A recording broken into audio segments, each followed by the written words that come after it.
Hey, welcome to Classic Performance, and we're here in the PD of South Carolina today at Darlington Raceway in Darlington, South Carolina. We've got a couple of things going on for you today. We're going to go inside and look at the Darlington Racing Museum.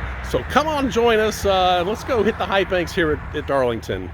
All right, so we've come in the front doors here of the Darlington Speedway at Darlington, South Carolina, established in 1950. Got a little gift shop right here, and we're going to go ahead and take a look in the museum. It's the Darlington Raceway Stock Car Museum. I think it used to be the Joe Weatherly Museum, but this is it right here. So we got a 1950 Johnny Mance Plymouth right here.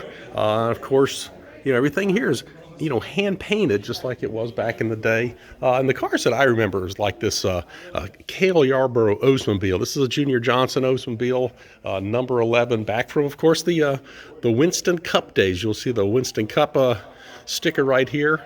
But that's a Cale Yarborough car, if I'm not mistaken. Cale Yarborough from Timminsville, South Carolina. And we got a Chevy here, a 57 Chevy. Sponsorship from Lenore, North Carolina, kind of right up there near Hickory Motor Speedway. And of course, a Buck Baker, number 87 right here. That's an Oldsmobile. Got a 59 Chevrolet here. This Chevy won the 10th race ever here at Darlington Raceway. Driven by Jim Reed, at a record speed of 111 miles an hour. So it wasn't that fast, but then, we were going in the turns back there 90 miles an hour. So it'd be in this thing here going 111. Davey Allison, Thunderbird right here, 93. And it's one of the last cars that Davey Allison drove. Of course, it's Robert Yates Racing. And over here, the famed 426 Hemi, the 1966 Dodge Charger. It's driven by David Pearson, Silver Fox from Spartanburg, South Carolina. Really good looking car right there. And none other than the man himself, number 3, Dale Earnhardt, 1995 RCR. So here's a very iconic car here. It's the number 9 Coors Melling Racing Ford Thunderbird, and Bill won the 1986, I think it was, Southern 500, and also the R.J. Reynolds Winston Million.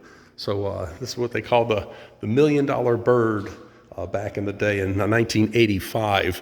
And of course, it's number 9, same number now that Chase Elliott has.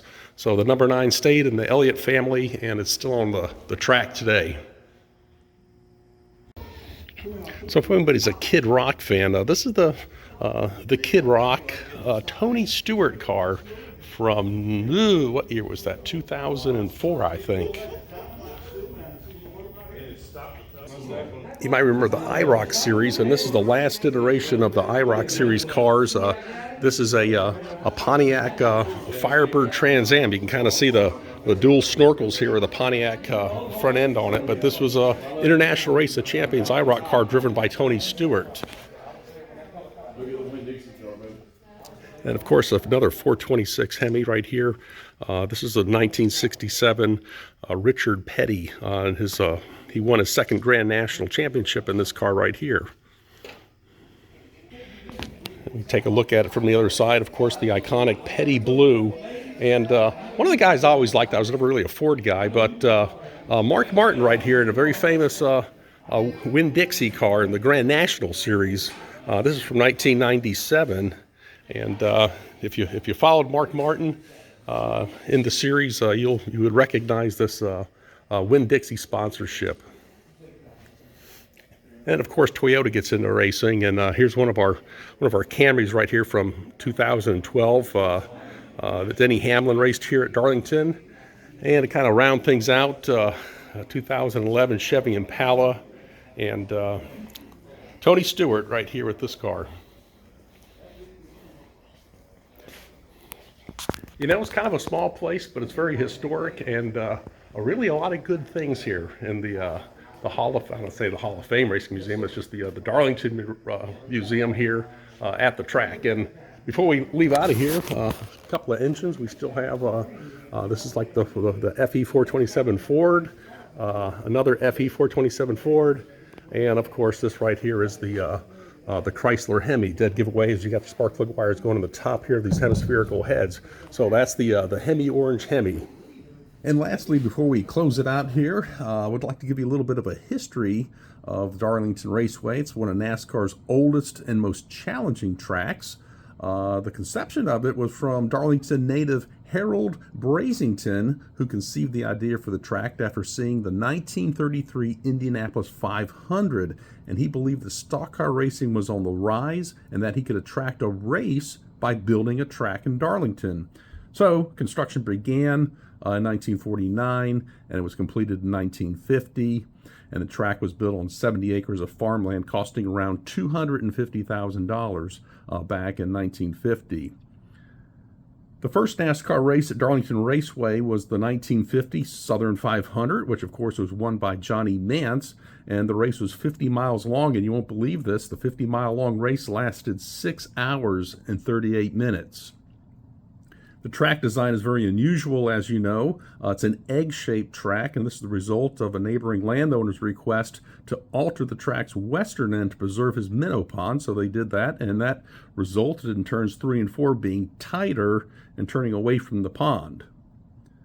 David Pearson holds the record for the most wins, which were 10, and the most poles, 12, at Darlington Raceway. And the second closest finish in NASCAR history of all time occurred at Darlington in 2003 when Ricky Craven beat Kurt Busch by 2 1/1000ths of a second. And I was there for that race, and it was absolutely spectacular. Ned Jarrett set NASCAR record in the 1965 Southern 500 when he won by 14 laps. And of course, the original ticket office is still from 1950 and used today, which is where we were and where we entered. And lastly, Darlington has a couple of nicknames, the Lady in Black, and of course the track Too Tough to Tame. So that'll do it for our Darlington Raceway Stock Car Museum tour, and also a little bit of history about the Darlington Raceway. I hope you enjoyed this video, and if you did, give it a thumbs up. That'll help our analytics and help us to do more of this content in the future. So thanks for your support, and hope you have a great day.